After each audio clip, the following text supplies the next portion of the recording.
আসসালামু আলাইকুম। প্লাগইন ডেভেলপমেন্টের আজকে 3 নম্বর ক্লাস।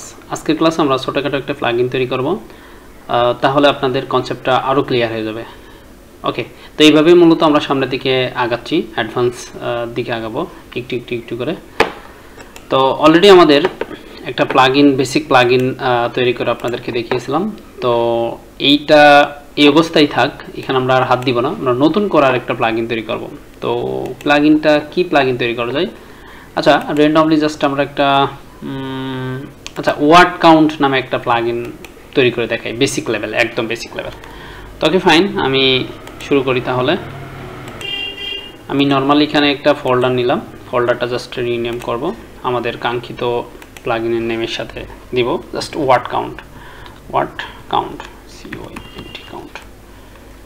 ওকে ফাইন, এর ভিতরে আমরা দিব কি index.php দিতে পারি, অথবা word count.php, যে কোনো কিছু দিলে হবে, নো প্রবলেম। word count দিয়ে আমি count, একদম যে ফাইলের নামের সাথে নাম রাখতে হবে এরকম কোনো বিষয় না, আপনি যে কোনো নাম দিতে পারেন অ্যাজ ইউ উইশ। ওকে, আচ্ছা, এবার আমরা যে কাজটা করব, চেক কাজ করে আমরা এখানে এইভাবে এইভাবে দিই, একটু দেখলে ভালো দেখা যাবে। ওকে ফাইন, আমরা এইখানে কি দিতে হবে, আই হোপ আপনি জানেন যে প্লাগইনটা চিনানোর জন্য যে এটা এক্স্যাক্টলি প্লাগইন হিসেবে কাজ করবে আমাদের থিমের মধ্যে বা ওয়েবসাইটের মধ্যে। তো সেটা জানানোর জন্য অবশ্যই হেডার রিকোয়ারমেন্ট আছে, প্লাগইন হেডার রিকোয়ারমেন্ট, এই যে এইটুক। আই হোপ প্রথম যে ক্লাসগুলোতে আমি বলেছিলাম আপনারা জানেন ইতিমধ্যে, জাস্ট সেই বিষয়টা এখানে আমি কপি করে পেস্ট করে দিলাম। ওকে, তো এখানে জাস্ট প্লাগইনের নামটা চেঞ্জ করে দিই, ওয়ার্ড কাউন্ট আমাদের শেষ সাথে দিই। এটা কোথায় পাবেন? গুগলে লিখলেই পেয়ে যাবেন যে ওয়ার্ডপ্রেস প্লাগইন হেডার রিকোয়ারমেন্ট লিখলেই আপনি এরকম একটা ফরম্যাট পেয়ে যাবেন। সেটা নিয়ে এসে মূলত আপনার নামে আপনার মানে শেষ সাথে এটা কনফিগারেশন করে নেবেন, এটা চেঞ্জ করে নেবেন। ঠিক আছে, আমি এটা চেঞ্জ করে নিয়েছি, জাস্ট এখান থেকে কপি করে পেস্ট করছি, আমার আর কিছু করা লাগবে না, সবগুলো নিয়েছি। ঠিক আছে, আর টেক্সট ডকুমেন্ট আমি চেঞ্জ করে দিতে পারি, word count count। Okay, that's great. এবার আমরা যদি চলে আসি, এখানে আসার পর রিলোড দিই, অ্যান্ড দেন আমরা দেখতে পাবো যে এখানে আমাদের প্লাগইনটি চলে আসবে ইনশাল্লাহ। ওকে, দ্যাটস গ্রেট। এবার প্লাগইনটি আমরা অ্যাক্টিভ করে দিই, আই হোপ আমাদের প্লাগইনটি অ্যাক্টিভ হয়ে যাবে। প্লাগইনটি অ্যাক্টিভ করে দিলাম, তবে আমাদের এখানে কোনো পরিবর্তন আসবে না, কোনো ধরনের কোনো পরিবর্তন আসবে না। ওকে, কারণ আমরা এখনো কোনো ফাংশনালিটি, কোনো কার্যক্রম আমাদের প্লাগইনের মধ্যে করি নাই। আচ্ছা, তাহলে আমাদের থিঙ্কিংটা কি? আমাদের থিঙ্কিংটা হচ্ছে যে আমরা একটা ওয়ার্ড কাউন্ট প্লাগইন তৈরি করব। তো বিষয়টা হচ্ছে যে এই যে এখানে দেখতেছেন নর্মালি যে পোস্ট দ্য কন্টেন্ট, এই কন্টেন্টগুলাই মূলত আমরা জাস্ট এই পোস্টগুলার যে কয়টা ওয়ার্ড আছে এখানে সেটা একটা গণনা করে দেখাবো এখানে, জাস্ট যে এখানে এতটা ওয়ার্ড আছে টোটাল, এইভাবে একটা কাউন্টিং এখানে দেখাবে। জাস্ট সিম্পল একটা প্লাগইন, খুবই মানে বেসিক একটা, মানে শুরু করার অবস্থা এটা বেটার। ওকে ফাইন, এখন আমরা এই কাজটা প্রথমে করব কি, আমি বলছিলাম যে ওয়ার্ডপ্রেসের বিগত ক্লাসে হুকটা খুব ইম্পর্টেন্ট, টোটাল সাইটটাই কিন্তু হুকের উপর দাঁড়িয়ে আছে, রাইট? তো সেই কনসেপ্টটাই মূলত আমরা প্রথমে এখানে জানি যে হুক লিখতে হবে। তো জাস্ট আমি এখানে একটা ফিল্টার হুক ইমপ্লিমেন্ট করলাম, ফিল্টার হুকটা লিখলাম, লেখার পর এখানে দুইটা প্যারামিটার পাস করব। প্রথম প্যারামিটার হুকের নাম, দ্বিতীয়টাতে আমাদের ফাংশনের নাম।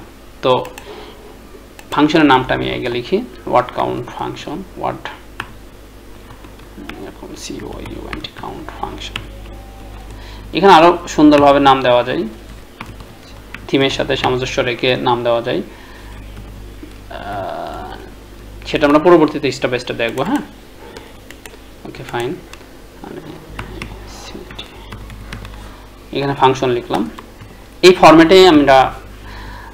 এখানে আজকে যে প্যাটার্নে আমরা কোড করতেছি এটা হচ্ছে একটা প্রসিডিউরাল পদ্ধতি। তো নেক্সটে আমরা দেখব যে কিভাবে ওপি ফরম্যাটে লিখতে হয়, অবজেক্ট ওরিয়েন্টেড প্রোগ্রামিং। এটা প্রসিডিউরাল পদ্ধতিটা আপনাদেরকে লিখে দেখাচ্ছি, মানে কাজ করে দেখাচ্ছি।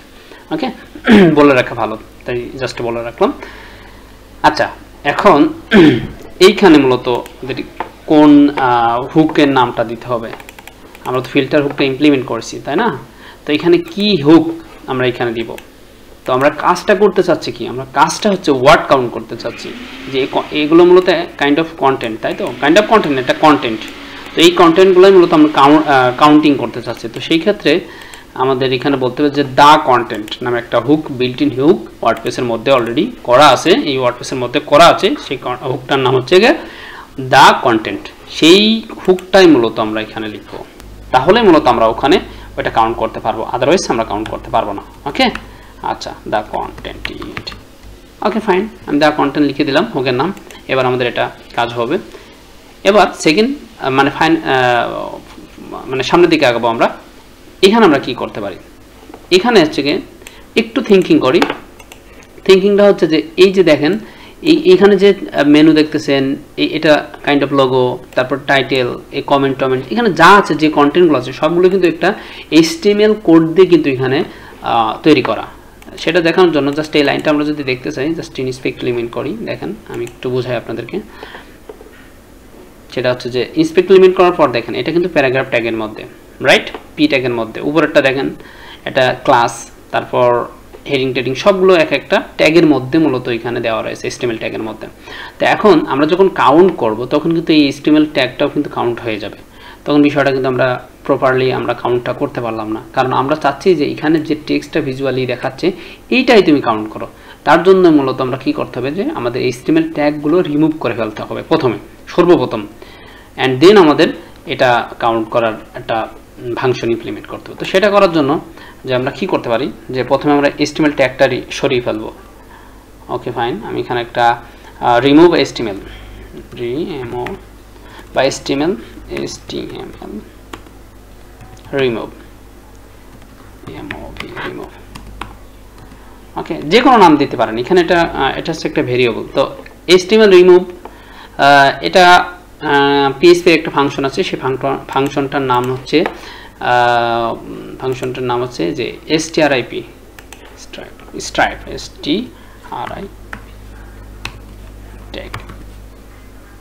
tags। ওকে ফাইন, এবার আমরা এখানে একটা কাজ আমাদেরকে করতে হবে। আমি একটু ফরম্যাট করে নিই। এখানে আমাদের একটা প্যারামিটার পাস করতে হবে, যে কোনো নামে একটা প্যারামিটার পাস করতে পারি আমরা। জাস্ট আমি বললাম যে wp কাউন্টার, এরকম কিছু একটা বলে দিলাম, wp counter.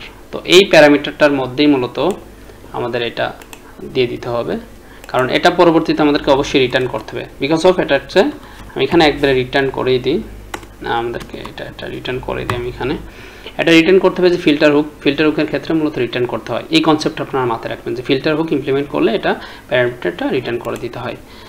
And then step by step আমরা আরও ডে বাই ডে অনেক ভালো কিছু শিখবো, সাথেই থাকেন। তো এখন দেখেন, এবার আমাদের এই ভেরিয়েবলটার মধ্যে মূলত HTML এর যে ট্যাগ ছিল সেটা সব সরিয়ে এটার মধ্যে চলে এসেছে, তাই না? এখন এই ভেরিয়েবলটা নিয়ে আমরা কিন্তু সামনের দিকে আগাচ্ছি। তো এখন আমরা সেকেন্ড স্টেপে যে কাজটা করবো, যে ওয়ার্ড কাউন্ট নামে একটা ভেরিয়েবল নেব। ওয়ার্ড কাউন্ট কাউন্ট এই ভেরিয়েবলটার কাজ হবে কি, এই ভেরিয়েবলটার মধ্যে একটা ফাংশন আমরা লিখবো। সেই ফাংশনটার কাজ হবে যে আমাদের ওয়ার্ডগুলো কাউন্ট করবে, দা কন্টেন্টের ওয়ার্ডগুলো কাউন্ট করবে। তো তার জন্য আমরা কি করতে পারি, যে str ওয়ার্ড কাউন্ট নামে একটা PHP ফাংশন আছে, সেটা ইমপ্লিমেন্ট করব। ওকে, str ওয়ার্ড কাউন্টস, এইটার মধ্যেই মূলত কোন ওয়ার্ডগুলো কাউন্ট করবে, এই ওয়ার্ডগুলোই কাউন্ট করবে, যেটা HTML ট্যাগ বাদ দিয়ে পেয়েছি সেটাই আমরা কাউন্ট করতে বলবো। ওকে, ঠিক আছে, আচ্ছা, দ্যাটস গ্রেট। অ্যান্ড দেন আমরা এখানে বলবো যে এইটা, এখানে আমরা যদি এখানে বলি যে এইভাবে এটা আমরা ডিসপ্লে করব। ডিসপ্লে করতে গেলে এইখানে আমরা বলবো যে ওয়ার্ড কাউন্ট। আমি যদি এইখানে এটা কন্ট্রোল এস দিয়ে সেভ দিই, আমরা যদি এখান থেকে বের হই, আমরা যদি এইখানে এসে রিলোড দিই, তাহলে আমাদের এখানে কিছু একটা রেজাল্ট দেখতে পাবো। যদি আমাদের প্লাগইনটি করা থাকে, অ্যাক্টিভ করা থাকে, মেবি প্লাগইনটি অ্যাক্টিভ। আচ্ছা, দেখি আমাদের প্লাগইনটি অ্যাক্টিভ করা নাই, আমরা অ্যাক্টিভ করে নিই প্লাগইনটি অ্যাক্টিভ করে নিলাম। এবার আমরা এখানে একটা রিলোড দেবো, প্লাগইনটি অ্যাক্টিভ হয়ে গেছে। এখানে দেখেন মূলত 8 দেখাচ্ছে, তার মানে 8টা ওয়ার্ড আছে। যদি আমরা এটাকে একটু বাড়িয়ে দিই, পোস্টটাকে যদি একটু এডিট করি, তাহলে আপনাদের কনসেপ্ট আরও ক্লিয়ার হবে যে this something okay and then আমি আপডেট দিব ভিউ পোস্টে ক্লিক করলাম এখানে দেখেন 10টা দেখাচ্ছে তার মানে 2টা অ্যাড হয়েছে রাইট ওকে এবার আমরা এটাকে আরেকটু মডিফাই করতে পারি মডিফাইটা এরকম যে এখানে কিছু লিখতে পারি যে টোটাল কাউন্ট এই যে এর সামনে কিছু একটু লিখি জাস্ট টোটাল কাউন্ট কিছু একটা দিই যে একটা ভেরিয়েবল নিই টাইটেল এরকম কিছু একটা লিখি হ্যাঁ অ্যান্ড দেন এটার মধ্যে আমরা স্ট্রিং আকারে এটাকে রেখে দিই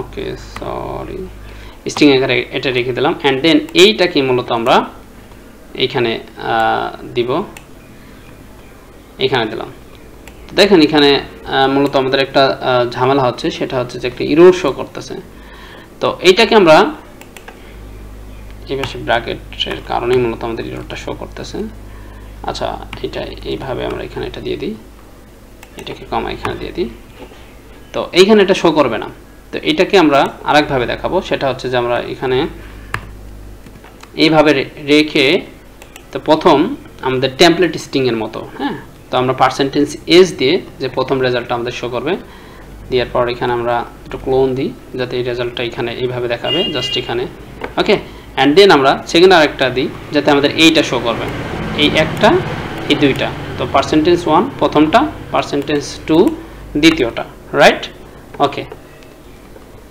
এবার মূলত আমাদের এটা এখানে শো করবে আমরা একটু দেখি তো আমাদের এখানে এটা আমাদের এরর দেখাচ্ছে কেন আচ্ছা এরর দেখানোর মেন কারণ হচ্ছে যে আমাদেরকে এখানে বলে দিতে হবে এটা কি আমরা কি করতে চাচ্ছি আমরা এসএ প্রিন্টএফ করতে চাচ্ছি অ্যান্ড দেন আমাদের এররটা চলে যাবে আশা করি বিষয়টা বুঝতে পারছেন তো এসএ প্রিন্টএফ অর্থ হচ্ছে যে আমরা এটা ডিসপ্লে করতে চাচ্ছি আমাদেরকে এই ওয়েতে তুমি দেখাও ঠিক আছে ওকে ফাইন অ্যান্ড দেন আমরা যদি এখানে সে রিলোড দিই তাহলে আমরা এখানে দেখতে পাবো যে আমাদের টোটাল কাউন্ট 10 সুন্দরভাবে এটা ডিসপ্লে করতেছে রাইট ওকে তো আপনারা চাইলে এখানে হেডিং 1 হেডিং 2 HTML ট্যাগও ইমপ্লিমেন্ট করতে পারেন এজ ইউ উইশ বিষয়টা কিভাবে করতে হয় আই হোপ আপনারা বিষয়টা বুঝতে পারছেন আমি যদি এখানে HTML এখানে ট্যাগ 3 দিলাম অ্যান্ড দেন এটাকে শেষ করলাম এখানে HTML দিলাম অ্যান্ড দেন এটাকে শেষ করলাম সরি ফর দ্যাট ওকে এখানে আসার পর আমরা জাস্ট এই এসটাকে আমরা এটাকে ধরে এইখানে দিয়ে দিলাম সেভ অ্যান্ড এটাকে এখানে এসে রিলোড দিলাম তাহলে দেখবেন যে টোটাল ওয়ার্ড কাউন্ট এটার মধ্যে চলে গেছে বোর্ড হয়ে গেছে তো আমরা এটাকেও দিয়ে দিই এইটাকেও দিয়ে দিই এইভাবে দিয়ে দিই কন্ট্রোল এস দিয়ে আমি সেভ দিয়ে দিলাম অ্যান্ড দেন আমরা এখানে আবার রিলোড দিলাম দেখেন এখানে টোটাল ওয়ার্ড কাউন্ট 10 আমরা যত বাড়াবো ততই এখানে কাউন্টিং হবে রাইট ওকে আই হোপ কনসেপ্টটা টোটালি ক্লিয়ার তো আমি একটু ওভারভিউ দিই ফার্স্ট টাইম আমি কি করলাম যে আমরা দ্য কন্টেন্ট নামে হুক সিলেক্ট করলাম ফার্স্ট টাইম থিঙ্কিং করে যে আমরা কি কাজটা করতে চাচ্ছি তখন আমরা ভাবলাম যে আমরা যেহেতু ওয়ার্ড কাউন্ট করতে চাচ্ছি তো সেই ক্ষেত্রে আমরা কি করতে পারি সেই ক্ষেত্রে মূলত আমরা দ্য কন্টেন্ট নামে হুকটা ইমপ্লিমেন্ট করতে পারি রাইট তো সেটা ডিসাইড করে এখানে দ্য কন্টেন্ট হুকটা ইমপ্লিমেন্ট করলাম অ্যান্ড দেন একটা ফাংশন দেখলাম ফাংশনটার ভিতরে আমরা একটা প্যারামিটার পাস করলাম সেটাকে রিটার্ন করতে হবে বিকজ অফ এটা filter function right okay and then সর্বপ্রথম আমরা যে কাজটা করলাম ভিতরে সেটা হচ্ছে যে আমাদের HTML যে ট্যাগ সহ আমাদের এটা আছে কি বলে মানে লাইনগুলো আছে টেক্সটগুলো আছে যে HTML ট্যাগ সহ কিন্তু আছে তো সেটা র্যান্ডমলি এটা কাউন্ট করে ফেলাই তো আমরা এটাকে প্রথমে রিমুভ করে নিলাম যে HTML ট্যাগটা তুমি কাউন্ট করবা না তো সেটার জন্য ফিসপের একটা ফাংশন আছে সেটা হচ্ছে স্ট্রাইপ ট্যাগস নামে এটা দিয়ে আমরা HTML ট্যাগটা রিমুভ করে নিলাম অ্যান্ড দেন আমরা ওয়ার্ড কাউন্ট নামে একটা str ওয়ার্ড কাউন্ট নামে একটা ফাংশন আছে সেটাতে ওয়ার্ডগুলো কাউন্ট করলাম কাউন্ট করে এটাকে জাস্ট আমরা প্রিন্টএফ করে এটা ভিউ করলাম দ্যাটস ইট এতটুকুই তো ভালো থাকবেন নেক্সট অন্য কোনো বিষয় নিয়ে আলোচনা করব সেটা অবশ্যই আপনাদের জন্য ইনফরমেটিভ হবে আসসালামু আলাইকুম ওয়া রাহমাতুল্লাহি ওয়া বারাকাতুহু